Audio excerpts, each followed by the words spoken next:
Ethiopian investigators say the preliminary report into last month's deadly Ethiopian Airlines plane crash shows the two pilots tried everything they could do to stop the airplane from nosediving. Lawsuits against Boeing are already being filed over the crash.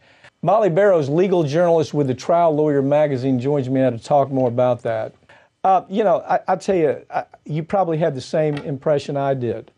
After Ethiopia, 30 countries grounded this airplane. That's right. But not the U.S. Not right away, no. And as I look at it, it was because, it's the same old story. Boeing has a huge footprint in politics. Yes. And so we kept the airplanes flying, running the risk again and again for all those people that were flying on the airline.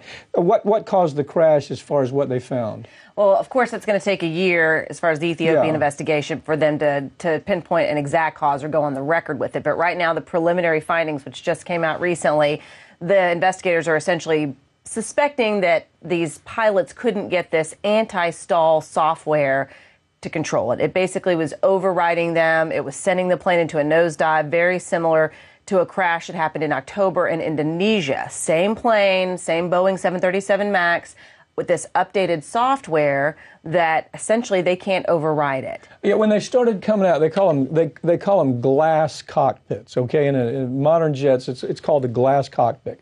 And what it means, you're getting away from traditional digital. What you're moving into is something that's so sophisticated. If you talk to a lot of pilots about this, they'll tell you it's getting too smart. That's what they said. There wasn't enough training for it. Yeah, they put in some new system, and when you look at the system, you go, great. The airplane will land itself. I really like that it'll land itself if it has to. But right now, you have to, in this situation, the criticism is technology is exceeding the training and capability of some of the pilots. Yes. And that's exactly what this story's about. Yes. But as you watch this develop, you're going to see Boeing push back in a big, big way. They're going to push back politically. Here again, 30 countries grounded the airplane, but not the FFA. Yeah, not the FAA. Right, not the FAA. Right. Yes, not immediately. Might have been run by the FFA. But I'm sure that's another story. Yeah. So it was basically right after that Ethiopian crash last month that within days, 30 countries from India to Africa were saying, no more of this jet, not until we get a handle on what's going on with this software. And the FAA was saying, we're fact-based, we're data-driven. We need to get all our ducks in a row before we do this because, of course, Boeing is an American company, and they're, like you said, politically entwined, so that could perhaps be their motivation. But their reason on the record was that they wanted to get all the data first, and, of course, the data that they did go and find suggested the same thing that these other investigators have found, which is why the other countries suspended and grounded the jet, which was that they still didn't have a handle on this software, and they felt like it was to blame for these planes nosediving because the pilots basically tried to override it and couldn't. Right. We see this same type of, I'm intrigued by this governmental response.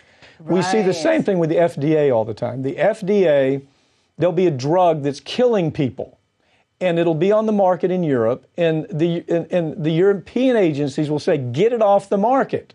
So sometimes they'll get the product off the market a full year before the United States even takes action. And when you look at why that happens, it's part of that lobbyist intrigue. It is, who do you know? Who can you talk to? How much money have you spread around? And so even though this was a short period of time, it was, oddly enough, it was Trump demanding that they ground this airplane. Only because Canada, by the Wednesday afternoon, so basically the crash happened over the weekend, March 17th, and then that following Wednesday, those 30 countries, including Canada, by the end of the day, had said, we're grounding this jet. And that's when President Trump stepped forward and said, well, we're going to ground this jet as well, which was an unusual move because, as you said, the FAA normally makes that call. And it wasn't until after President Trump said that they went ahead and grounded the jet as well. But, they're also saying that Boeing's going to be under investigation by the Justice Department as well as the FBI for whatever they knew or didn't know. Yeah, whatever they concealed. And I'm telling you. And Boeing says they support grounding the jet. Right. And they're not, there are lawsuits. So that's the other thing. Yes, of course. And they're saying the same thing that this software wasn't. We're going to find a document trail in here that's going to scare the bejesus out of people. Thank you for joining me, Molly. Yes, thank you, Pat.